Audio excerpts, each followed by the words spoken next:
Hello, community. This is Chanda Smith-Baker, and I am back with the relaunch of Conversations with Chanda.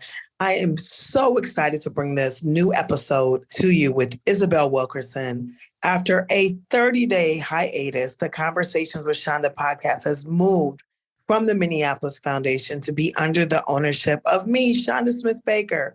It is an exciting time for me in this transition. I would love it if you would continue to be a listener of the podcast, download, listen, like, and leave a review. And now for the conversation with Isabel Wilkerson, the author of Warmth of Other Suns and Caste. Please enjoy. You're listening to Conversations with Chanda, a podcast that unpacks the community's grittiest, most vexing problems, hosted by Chanda Smith-Baker. Welcome, Ms. Wilkerson, to Conversations with Chanda. I am grateful for you in so many ways, although we are just now meeting. Your presence has certainly been felt in my home, across this community, in this nation, with your writing that has really opened up people's hearts, minds, and hopefully changed actions as they navigate this place we call America. Well, it's such a pleasure to be here with you. I am so thrilled to be in conversation. This is such an important topic. It's really the topic that our country is facing and needs to address. What was the path that led you to writing Caste? It started with my first book, The Warmth of Other Suns. That was about the outmigration, the exodus really of 6 million African Americans from the Jim Crow South to the rest of the country, including Minneapolis. The Great Migration was, a sea change in our country's history that's under-recognized. And so I devoted so much of my time to that. I spent 15 years on it. So I often say if it were a human being, it'd be in high school and dating. That's how long I took to tell that story. And, it was such a massive shift in our country that I think we're still reckoning with what that meant. And one of the people who grew out of the Great Migration that a lot of people would not connect to the Great Migration, but we might not even know his name, is Prince, because his mother and his father were both musicians, and they were both from Louisiana, but they had arrived at different times. They might not have met if they hadn't arrived to Minneapolis. So the Great Migration is what I devoted so much of my time to. And in understanding the Great Migration, you have to first figure out, well, why would 6 million people defect that part of the country? Why would 6 million people seek political asylum within the borders of their own country? Why did they feel the need to flee? And one of the things that I had to explore with the Warmth of Suns is what were the conditions that they were forced to flee? And it was a world in which it was Jim Crow was a world in which it was against the law for a Black person and a white person to merely play checkers together in Birmingham. You could go to jail if you were caught playing checkers with a person of a different race. It was a world that was so constrained and so specific that in courtrooms throughout the South, there was actually a Black Bible and an altogether separate white Bible to swear to tell the truth on in court. The very word of God was segregated in the Jim Crow South. The same sacred object could not be touched by hands of different races. Now, that level of specificity, that level of control, and in some ways fixation with purity of the one group versus the potential pollution from the group that had been subjugated, is actually a hallmark of the concept known as caste, which we connect to India and to other parts of the world. But actually, it was replicated here as well, but we don't think of it that way. And so I was writing about that in The Warmth of the Suns. I used the language of caste and throughout that book. Then afterward, I just realized, and after it was out in the world and I was talking about it, and then so many things were happening in our era, with the killing of Trayvon Martin and so many of the videos that we have seen that have shown that almost anything could be done to people who have been essentially assigned at the very bottom of the hierarchy in our country, and that we're still seeing this going on in our era. And I just thought, let me go look more deeply at this. Let me look more deeply at what is going on here. And that's what led me to looking at Caste, The Origins of Our Discontents, that book. I have two thoughts. One is somewhat personal in that my grandmother was part of that migration from Arkansas to Minnesota. And as many of us were. She was born in 1915. Oh, wow. I know. I often say it's the very same year that the Minneapolis Foundation and many institutions were birthed. There were people in this country suffering greatly and she migrated here, but never would talk to us really about what happened where she was from. It was too painful. Absolutely. That's one of the things that I spent all those years listening to stories, sitting at the knee of the elders who were part of this massive movement. And it took a long time for them. One reason it took so long is because it took a long time for them to talk about it and to feel comfortable talking about it, because they had experienced post-traumatic stress. I mean, when people say that, that Black people are trying to play a particular kind of card, I would say the exact opposite. They did not want to talk about it. They were not trying to pull up the things that they had endured because it was just too painful. They didn't even tell their own children and grandchildren about what they had endured. And so that's why it took so long. It took a ways for them to begin to open up and to reveal that which they'd experienced. And in fact, in writing that book, some of the very worst experiences, some of the worst, most heinous acts that occurred in that era were not from the people that I talked to. They were in the written record. The people who did these things to what I call the subordinated group, the people who were forced to be at the very bottom, they were proud of what they did. When it came to those lynchings and other things, one reason we know about them is because they recorded it. They would, when there was going to be a lynching, they would advertise in the newspapers. The people were coming in from multiple states. Sometimes there would be thousands of people gathering to see horrific things done to people of African descent for far longer than we would imagine. And so that's to affirm what you were saying about your ancestors. They did not talk about it because it was too painful. And so they were committing heinous crimes in a carnival-like environment. Celebratory. They had photographers there, and you could get your picture taken at that event. And they had postcards that they would send out from those. I mean, it was, this is a part of our country's history that is very difficult to reconcile. It's hard to hear no matter where you might be in our society. And yet this is our inheritance. We often describe our country as being like an old house. And when you take possession of an old house, you may not want to go in the basement after a storm, but if you don't go into the basement after that storm, it's not as if you are avoiding that which is going on. You merely don't know about it. And ignorance is no protection from the consequences of inaction. And so we have inherited this history. We are living with this history. We are living with the after effects of this history, so that no matter what is going on, we might as well know, because it's better to know so we can begin to address it. So if I go along the thread of like my grandmother who wouldn't explicitly share the stories, but there are things that she did say, right? Or there's rules that she would present. There was guidance to keep me safe, to keep us safe, right? Whoever's in charge makes the rules, don't rock the boat, do what you're told, all these things, right? That were informing from where she came from, that there's a way in which you navigate the world that allows you to be safe. Those were messages that have been passed on. But if you think about it, those are rules that keep you safe because there's an awareness that there's a structure that could endanger you, that it is not just an individual who might do harm to you, but it's an entire structure. It's an infrastructure in which we live, which is really what caste is. I mean, if you think about caste, the apparatus that you put on your arm when there's a broken bone, it's a cast to keep in a fixed place, to keep those things in a fixed place. You think about a play in which there's someone stage right, stage left, in the foreground or the background, and everyone has to stay in their place. Everyone knows their place. Everyone knows what the rules are. The rules are the script that everyone is reading from, and they know what they're supposed to be doing. And so if you have someone who's in the chorus who then steps out into the front in the spotlight, well, everybody knows that's not supposed to happen. That's not what you're supposed to do. So the ancestors and the elders were telling the children that essentially they were saying, we live in a world in which there are things that you can and cannot do. And it's based upon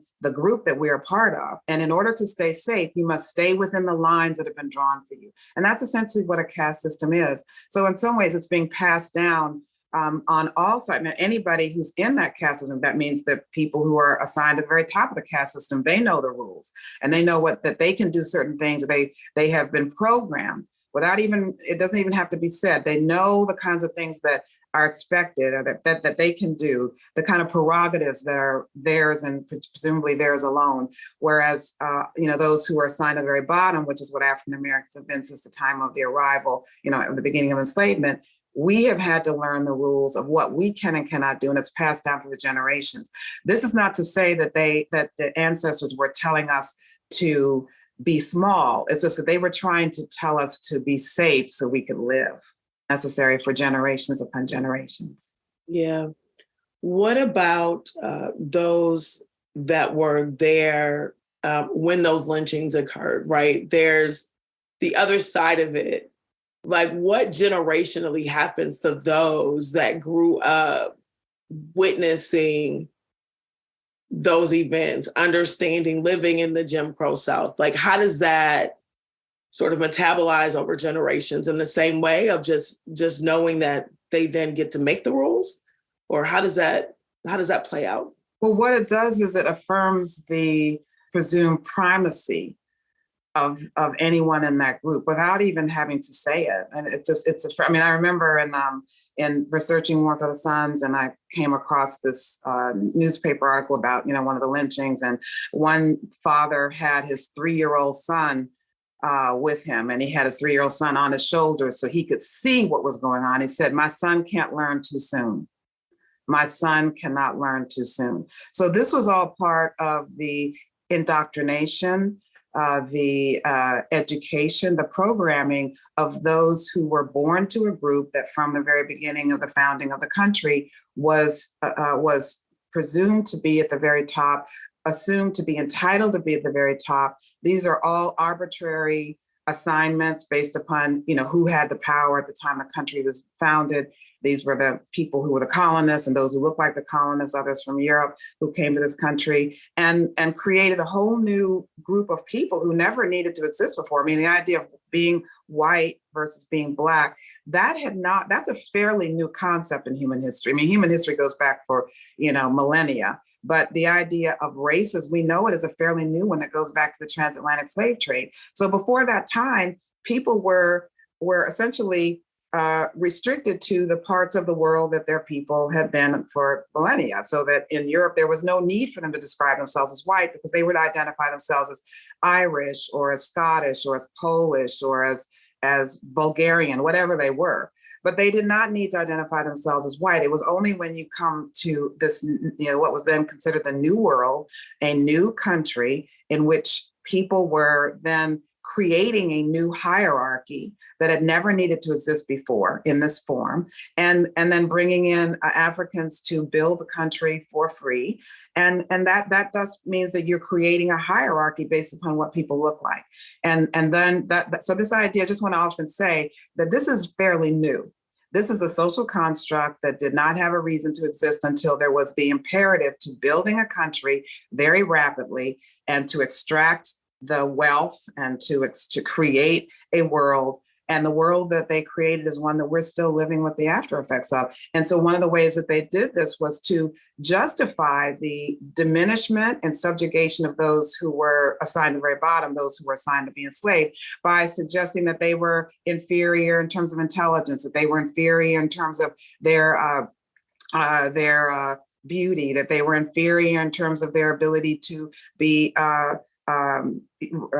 responsible. All of these things that they created, these were assumptions and stereotypes that were applied. They also used religion as a way to justify it. They used the idea, the story of Noah and his 3 sons, and how Ham was the one who had broken a rule of seeing his father naked, and so therefore he was viewed as the one who was to be, his heirs were to be enslaved by the other. So all of these things were used. We have to recognize, what is it that we've inherited? Why is it that we see the divisions that we have? What is the effect that this is having on us? And how is it that this has been used to divide us artificially? And that if we can see it, perhaps we can be able to find a way to transcend it.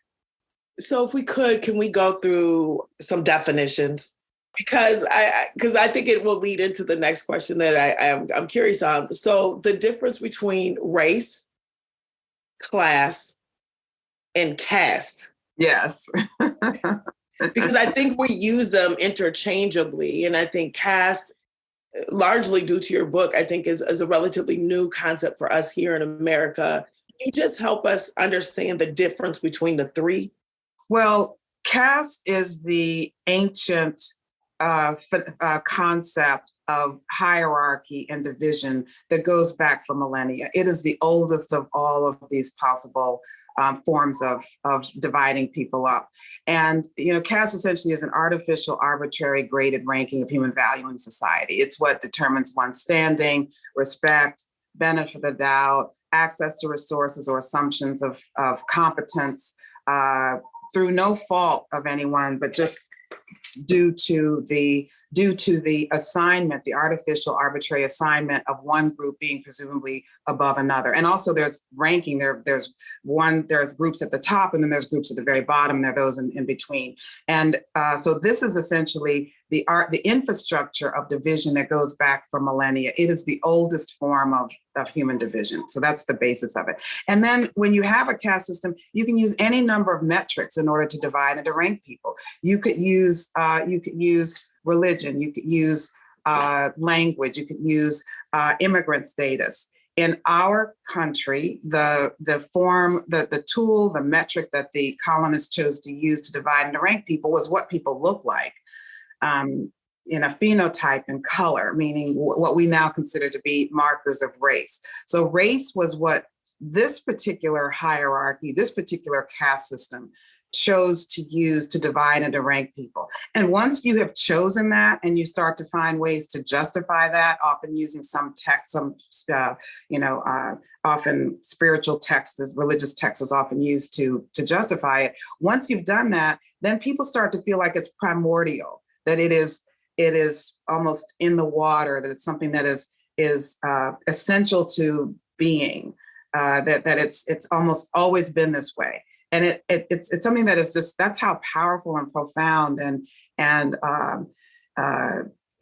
how in a way sneaky it can be, because it comes across as natural when in fact it's man-made.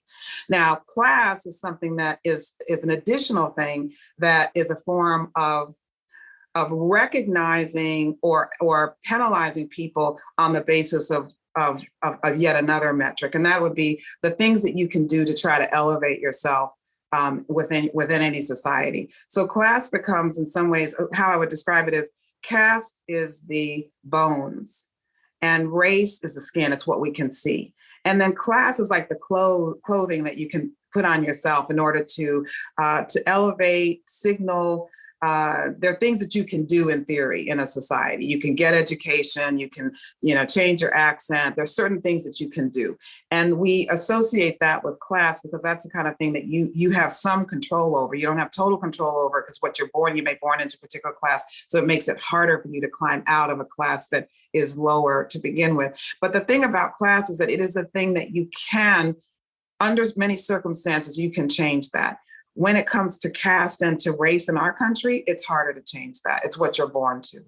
So when we have discussions around economic movement, right, the disparities that exist between groups relative to employment or economic status, what we're talking about really are two different things, right? We're talking about transcending class, but the other structure is maintained. So in order for us to attack the disparity or the difference, or to really move people into a place where they can reduce the gap, where we can achieve all the things that we imagine and hope for and invest in, we also need to think about how race and caste play into that advancement.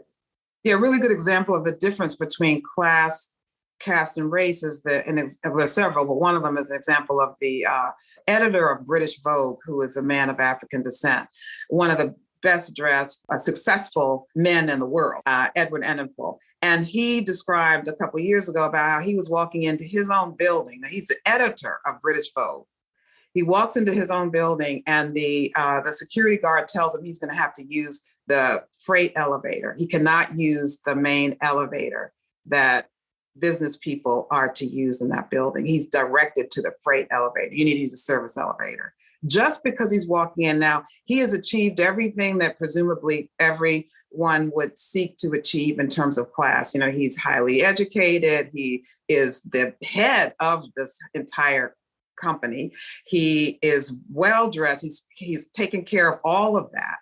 He's wealthy. He has all of that.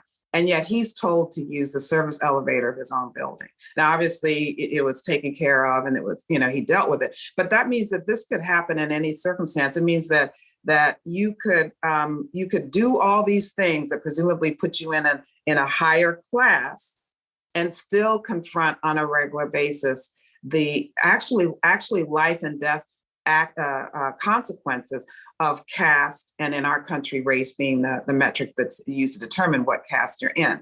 And that's the reason why you see Forrest Whitaker, for example, you know, who won, he's an Academy Award winning actor. And let me emphasize that these things should not happen to anybody, regardless of their class or station in life. It should happen to nobody. None of these things should be happening to anyone.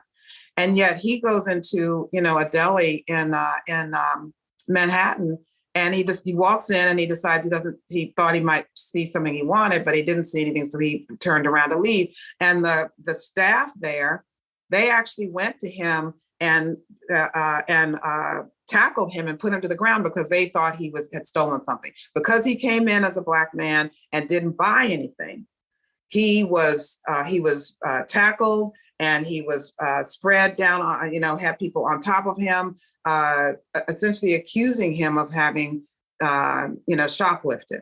And that could have actually been extremely dangerous. I mean, he survived it, but had the police been called, had they not, you know, had they just been acting on impulse, it could have ended very differently.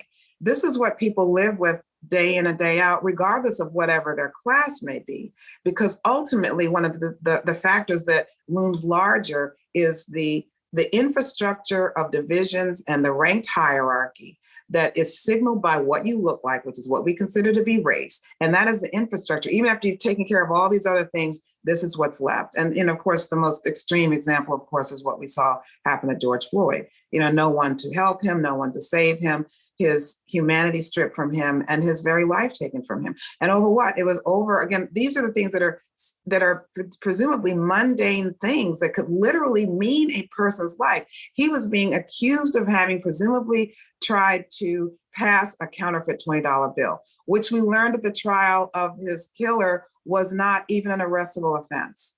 The chief of police said that it was something that would just generally be a citation and a court date. That means he should be alive today. He should be alive today. And then, of course, what we're seeing now of people who are the young boy in Kansas City who merely rang the doorbell of the wrong house and was shot on sight as a result of that.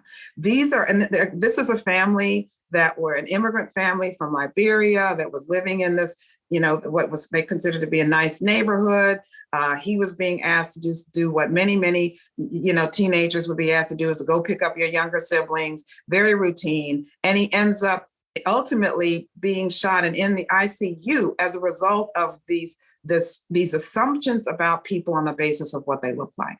And so this is actually a matter of life and death. I mean, this is someone who was, and again, this should happen to no one. You should not have to be a perfect person to avoid this happening to you. But it so happened that this young man he was in the band and he was in orchestra and he won these awards for playing the saxophone. The clarinet.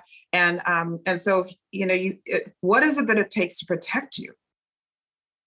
What is it facing? What is it that we as a nation need to inspect and reconcile and atone for in order to save lives? This is a matter of life and death, which is one of the reasons that I wrote this, because caste and race, this combination, this toxic brew, is literally a matter of life and death for people. How many times have we seen these? And one other thing I would say about these cases is that in so many of these videos that we have seen, I think we need to interrogate ourselves as to the way we are consuming these videos. I mean, we are seeing people in their final moments on this earth. We are seeing violence inflicted on people who've historically been held at the very bottom of the hierarchy from the very beginning. And we need to interrogate the ways in which that has been essentially commodified for our society to almost consume as if it's entertainment. Now, I know a lot of people would say I'm not looking at it as entertainment, but when you are looking at these things, what does that do to one's sense of the humanity of the people we're looking at? What message is it sending to us about almost anything could be done to a particular group of people, which desensitizes us, numbs us to the violence against them. And then finally, when you see these videos time and time again, from Tamir Rice to Tyree Nichols to George Floyd, when we see these cases, once the person is immobilized, not getting into the motivations of the attackers, but once the person is immobilized, what do we see? We see nothing to save them. We see no CPR. We see nothing done to help, first aid administered to them. We do not even see basic human connection of consoling and comforting another member of one's own species in the final moments of their life. That means that the problem is far bigger than just, policing and, whatever the EMTs are doing. This is a problem of humanity. This is a problem of one's connection to another member of one's own species. It's so much bigger than any one thing. And that's why it's so necessary for us to look deeply at ourselves and at our country and our country's soul. Often people will refer to George Floyd and others as what we witnessed was a public lynching. Yes. And so how racism has manifested over generations has evolved. It may not have presented itself with a hanging, but it has materialized in many ways that you just sort of articulated, that we're still watching, that it's still subconsciously probably having the same impact? Absolutely. Because it's subconsciously saying that it desensitizes us to the violence against the Black body, so that if you're desensitized to it, it's sending a signal to the brain that this is what you expect. This is what happens. And you stop. The fear would be that you stop being shocked. We can never lose our sense of shock at these things, because if you think the majority of human beings who've ever lived have not seen what we're seeing, because they wouldn't, unless you're on the battlefield or in an emergency room. So we're seeing people killed before our very eyes. We're seeing it videotaped, recorded, and then sent out.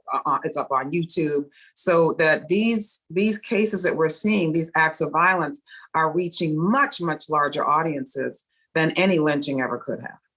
Just think about it. They're going out all over the world and sending the message about what can happen, what can be done to people who have already been marginalized and held at the very bottom of our country's infrastructure from the very beginning. Something that I read in the book was something along the lines of slavery wasn't something that happened to Black people. Slavery was an American innovation. Can you say more about that? Because often it is about, well, it happened to you, it's over with, but that there's a disassociation from all of us being connected to what was slavery. Well, that's one of the reasons why I think that the current care that's being taken with language is really powerful. Because, a lot of historians and others who have been thinking about these issues, we now tend to use the term enslaved, enslaver, because that reminds us that this was not people who were just born to a condition, that these are people who were forced into a condition, forced into enslavement, and that there were people who were doing that. There were actors. There was an entire infrastructure of control over the people. So slavery is not about Black people. It's about the people who were in power, who were enslaving them. And that change in perspective, which is a more accurate portrayal of what was going on, then brings everybody into the history in the way that we all should be in the history. So this is, slavery is not about Black people, although the photograph, the images are about that. But what it does is it erases the infrastructure, the power structure, and the the individuals and the entire apparatus that kept that institution in place. And we must remind ourselves, it was not just a short, sad chapter in our country's history. It went on for 246 years. That's a quarter of a millennium. That's 12 generations. And it went on for so long that no adult alive today will be alive at the point at which African Americans will have been free for as long as African Americans were enslaved. That will not happen until the year 2111. It won't be until the second decade of the 22nd century that African Americans will have been free for as long as African Americans were enslaved.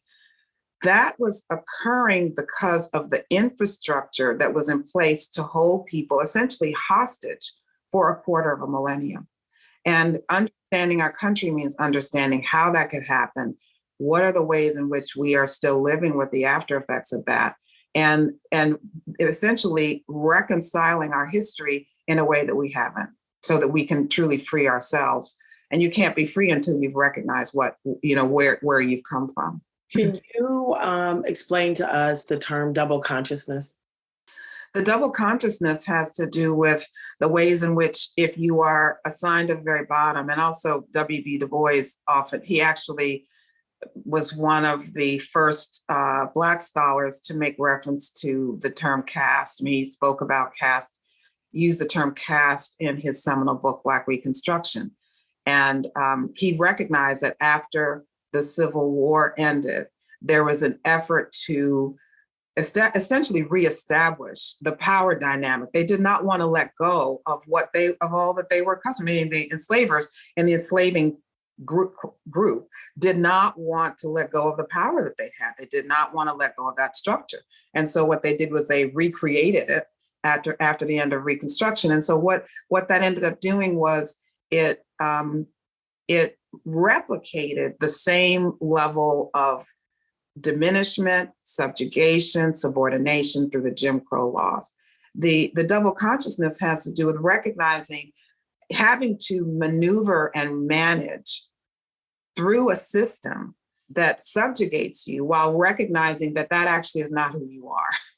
Knowing that that's not who you are. And it's sort of like what you were saying before about what the elders have taught children through the generations about how to survive. You have to survive by, as you said, do what you're told, go along with what they're saying. You need to be able to survive, to live another day and to create the next generation. That's how we've survived over the generations.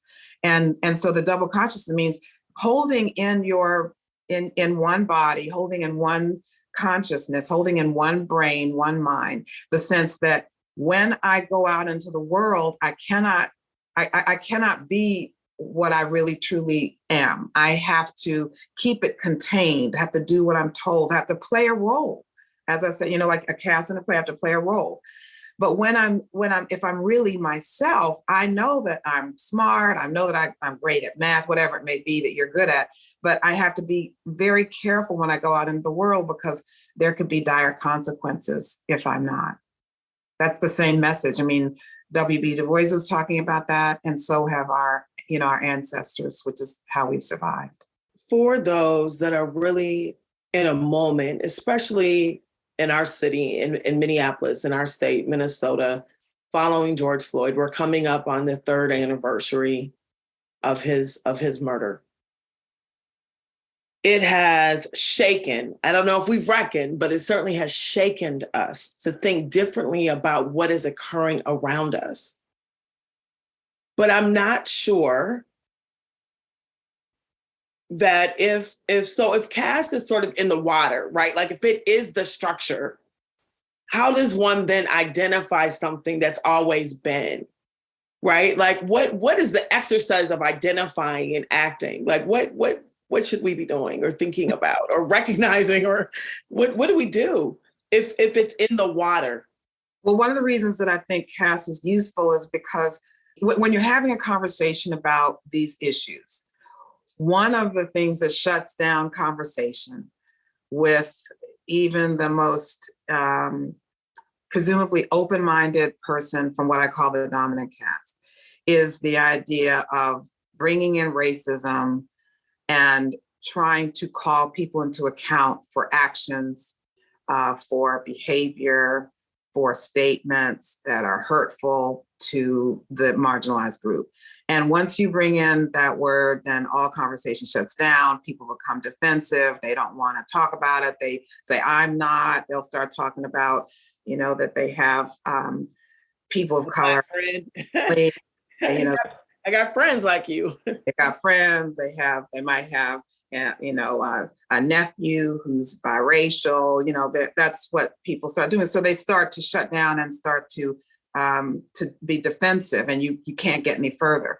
The idea of caste is one that is not about feelings. It's not about guilt and shame and blame. Now, that's not to suggest that racism, if you're having an honest conversation about racism, it shouldn't either. But it's come to be, this is where we are. If you're trying to have a conversation, if you're trying to move this forward, if you're trying to reach people and to get them to recognize what is actually going on, you need to be able to have, I believe we need to have language that people allows them space to hear what is going on.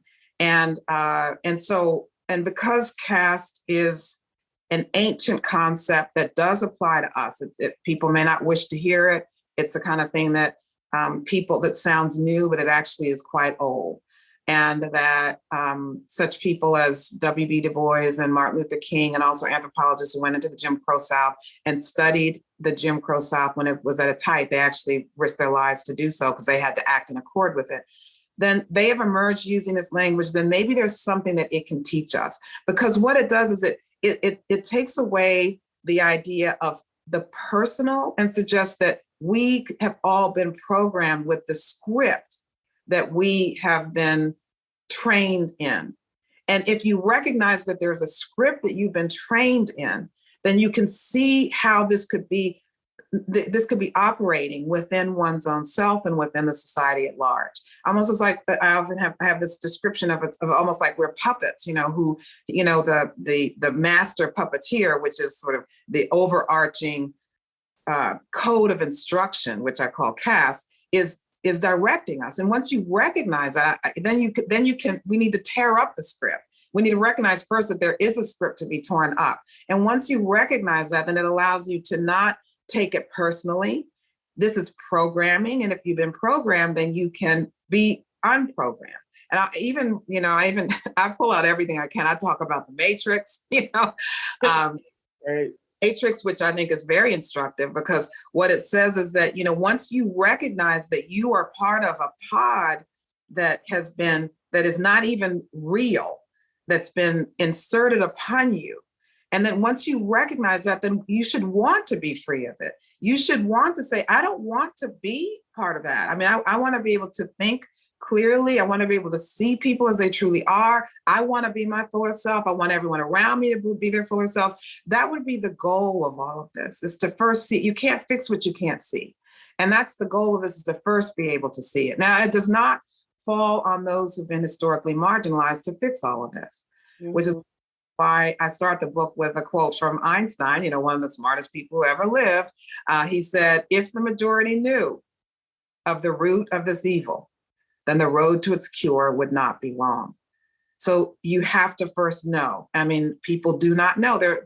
Most Americans have not had the luxury, the opportunity to really know our country's history, to know how we got to where we are. One of the responses that I get to the books, both Warmth of Other Suns and Caste, is that people say, I had no idea. I had no idea this happened in our country. I had no idea that, for many people say, had no idea it happened within my lifetime. I had no idea it happened in the state that I lived in or the town that I'm from.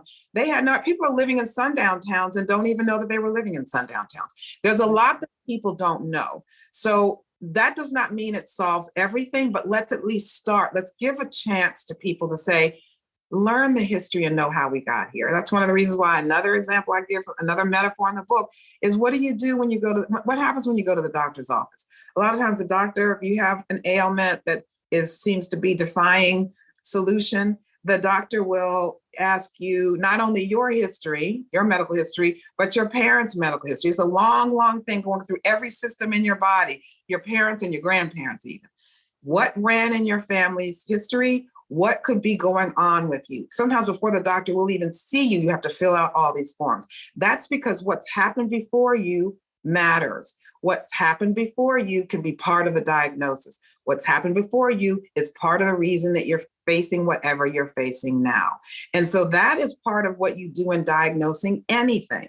And how much more important is it for our country to diagnose these many, many challenges that, again, are matters of life and death?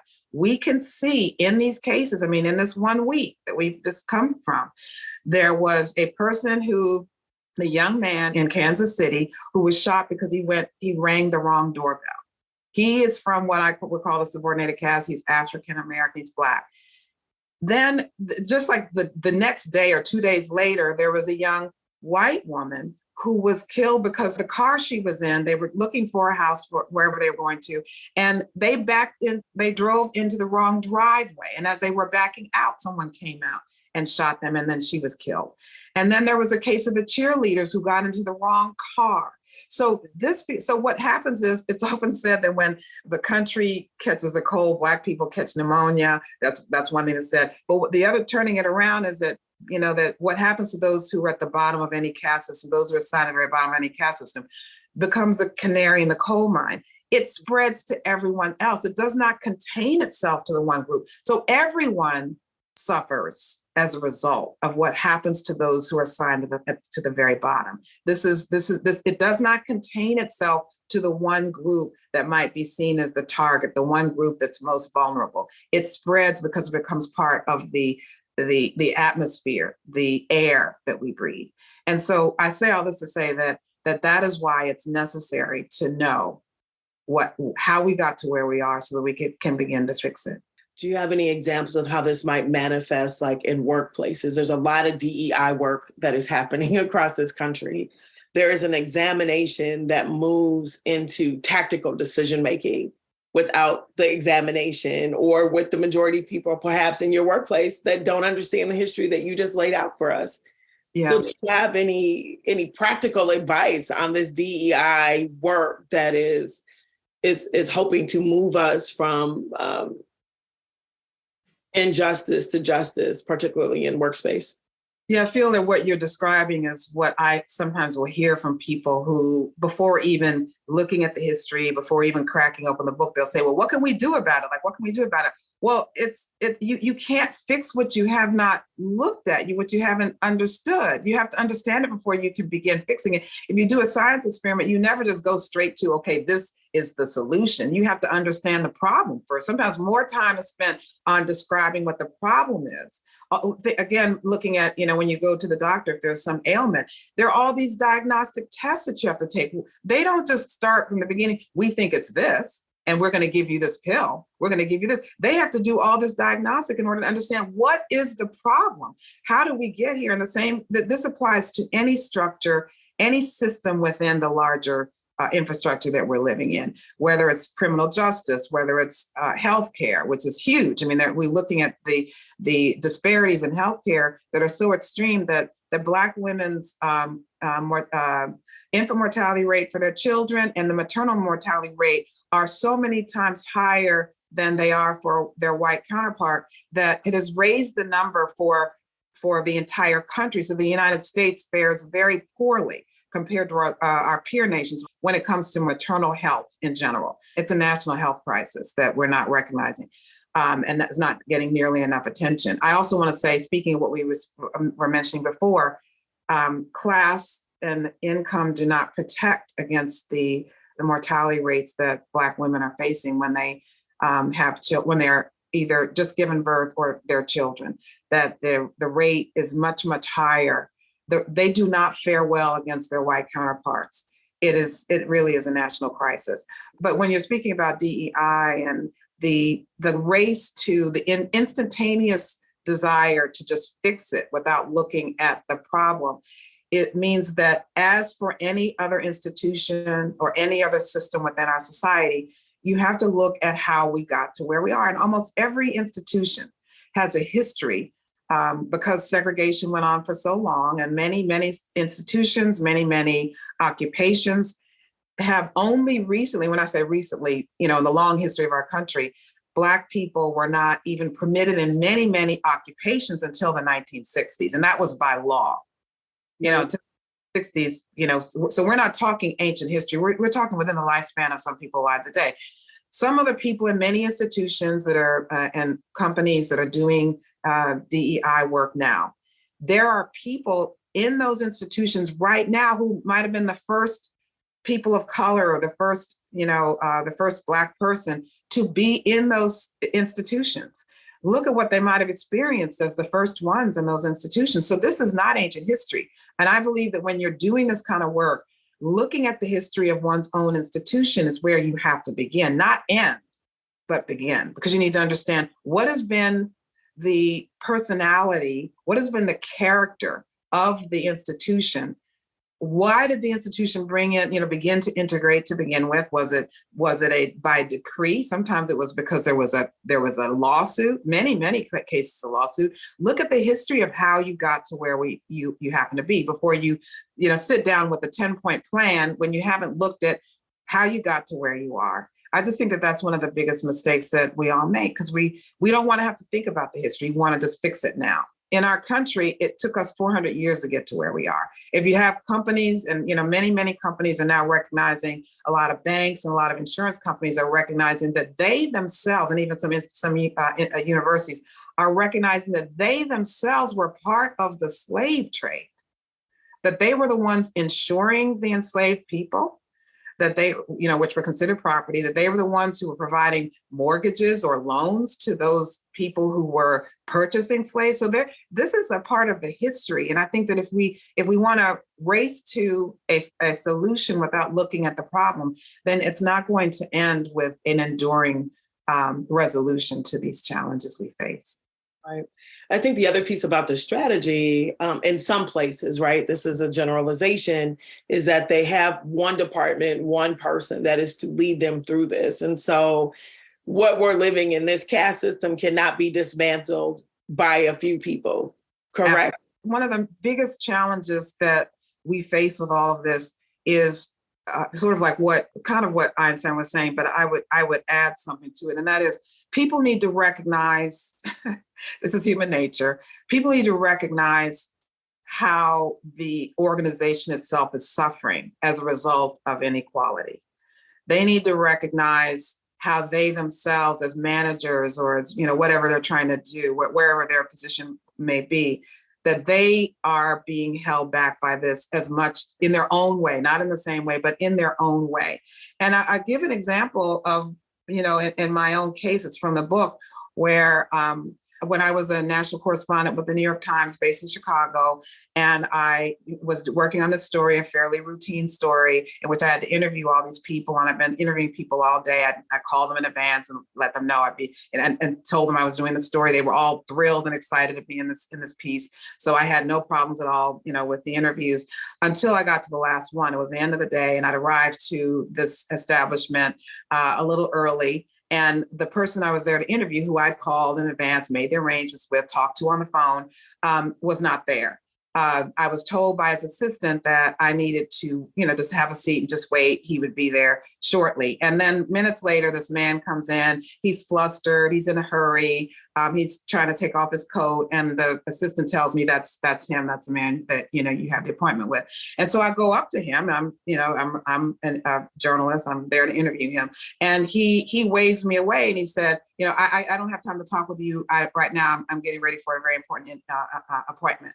And I said, I think I'm the appointment. I have an appointment with you. It's for 4:30. It's now after that time. And I'm the one that's supposed to interview you. And he said, how do I know that? I'm just thinking, well, we have an appointment. I talked with you yesterday. I told him, I'm Isabel Wilkerson with the New York Times. We have an appointment. We're already past the time. We should be interviewing. He said, well, I'm going to have to see some ID. And I'm saying, I shouldn't have to show you ID. We had an appointment. I talked with you yesterday. I have my notebook. I have my pen. I'm here. No one else is here. We have an appointment. Clearly, you were ready for an appointment. He said, well, I'll need to see some ID. So I showed him the ID. And he says, you don't have anything with the New York Times on it? I said, well, I don't have any business cards. I've been working all day. I don't have any business cards. I said, but we should be interviewing. I mean, we're now many minutes into what should be an interview, he said, I'm going to have to ask you to leave because the New York Times will be here any minute. I'm going to have to ask you to leave. So I had to leave. I left, and I was flummoxed by it, as anyone would be. It turned out that I did not need him for the story. I interviewed so many people. I had plenty to go with. It would have been nice to have him, but it wasn't necessary in the end. I went back and, wrote the piece, and it ran. But the thing is that he is the one who lost out. He wanted so badly to be in the New York Times that he asked the New York Times to leave. He did not expect the New York Times to be in this form. He did not expect the correspondent, the reporter from the New York Times to look like me.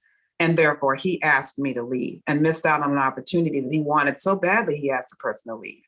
I ended up sending him, I sent him a copy of the article after it ran with a business card that he had requested. And that's what I told him. But who lost out in that? I mean, I was flummoxed. It was not a good experience, but I had my piece. I was able to do my job. I was able to get it done. So what I'm saying is companies, organizations, institutions need to recognize that this is harming them. How many times in a day could this exchange have been replicated, even now, because people have assumptions, stereotypes, and leap to conclusions, and then miss out on opportunities that they desperately want and that could help their organizations, but they miss out because of this. Right. On the other hand, even for someone so I'm from the group that's been marginalized.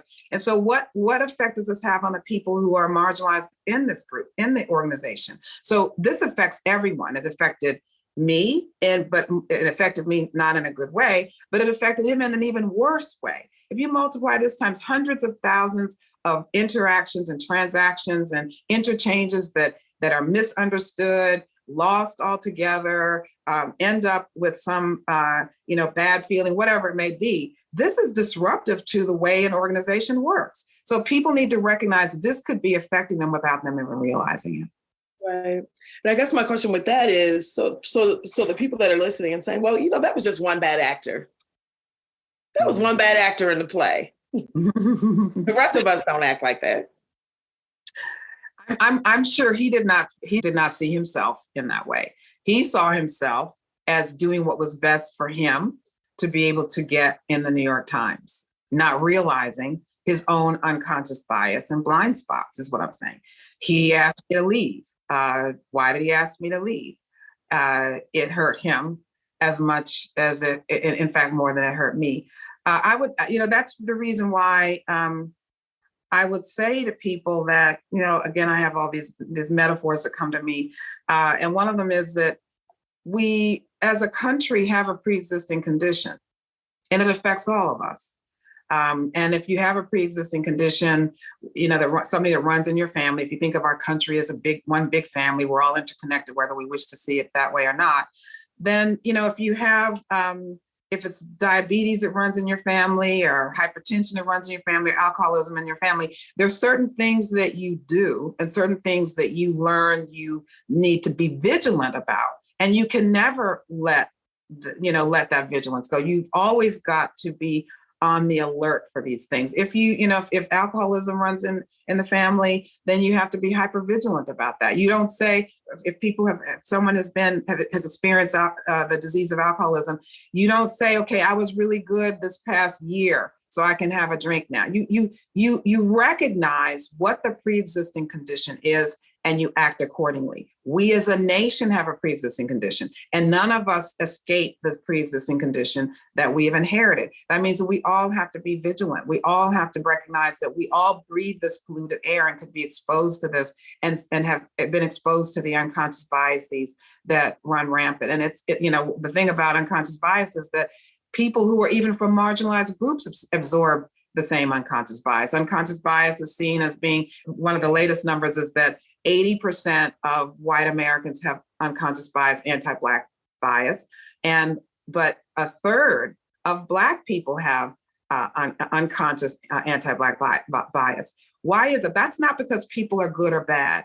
It means that everyone is absorbing the messaging that runs throughout the society, from cereal commercials to billboards, as to who fits where in society, all the stereotypes and assumptions that we all are exposed to. So we all have to be vigilant to this. This is not anything that we can escape. And that's why it's not about one bad apple. And also one bad apple, then what happens is it ruins the bunch. It ruins the bunch. And it is part of the structure. It's systemic. Can you afford to even have that one bad apple? What company, what institution can afford even that? Mm-hmm. Yeah, that's a good question for people to think on. As we close, did you have a vision for how you hoped people would to take from Caste, the actions maybe that would come from the book that you so brilliantly written? Did you have a hope for where that would lead? It took so much out of me just to write this, as with The Warmth of the Suns. I mean, you put it out in the world, and you hope that it will find readers, and boy, this book found readers. And then you almost can't see where it could go, because once you put it out into the world, it's no longer yours anymore. It belongs to anyone who reads it and absorbs it and takes it into their heart and into their spirit. And so what I really want is for people to recognize the ways in which we as individuals are participating in a system that we did not create, and that we may not even be aware of, because so much of this is endemic and subconscious, and to recognize the ways that we may be harming others without even realizing it. That would be, one of the things that many things I want. I want it to end. I want that script to be torn up, thrown out, and I want everybody to be their best self. I want everyone to recognize that we do not have to be limited to the square pegs that society puts us in. The idea that males are the only ones that are good at STEM and math, and women are not, all those things that control and restrict us. But then also to recognize the ways in which we may be harming others without even realizing it, and ultimately harming ourselves, because it means that we are not reaching out to and opening ourselves to the beauty of human interaction with people who closing ourselves off to people who could actually change our lives because we are not seeing them for who they really are.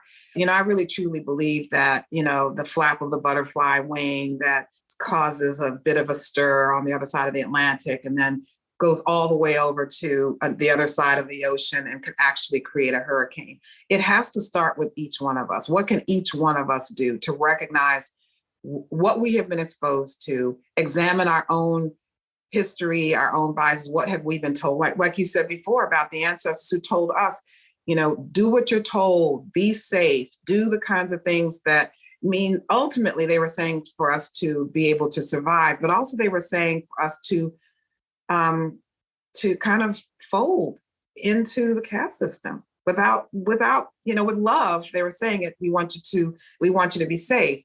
But we need to expand as well. We need to be our fuller, true selves.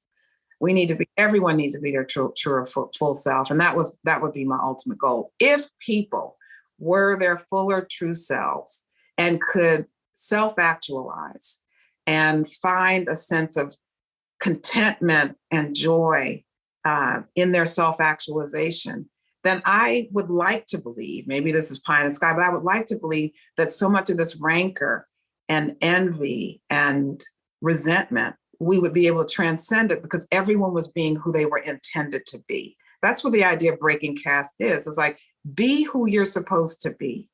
Be your fullest, best self. And if you're that, then you're not looking at someone else with resentment and anger and rancor and envy, because you're too busy being who you're supposed to be. And that would be my ultimate goal. Thank you so much, Ms. Wilkerson. Caste, Warmth of Other Suns. If you haven't read it, you should read it. It took a lot out of you to write it. I am certain it took a lot out of me to read it, but I'm so glad that I did. To disconnect it from emotion in your personal history, you probably cannot, but to remove it from personalizing it, right? To protecting, defending, right? To understand that we all have a role in making the world bigger and different, to unlearning what we have learned so that we can live our full selves. is the ultimate victory that I think we can accomplish together. So thank you so much. I appreciate you and your work. Thank you. Thank you so much for having me. And that's Isabel Wilkerson and our host, Chanda Smith-Baker. To explore more insightful conversations and stay updated on Chanda Smith-Baker's work, visit our new website at smithbaker.co. That's smithbaker.co.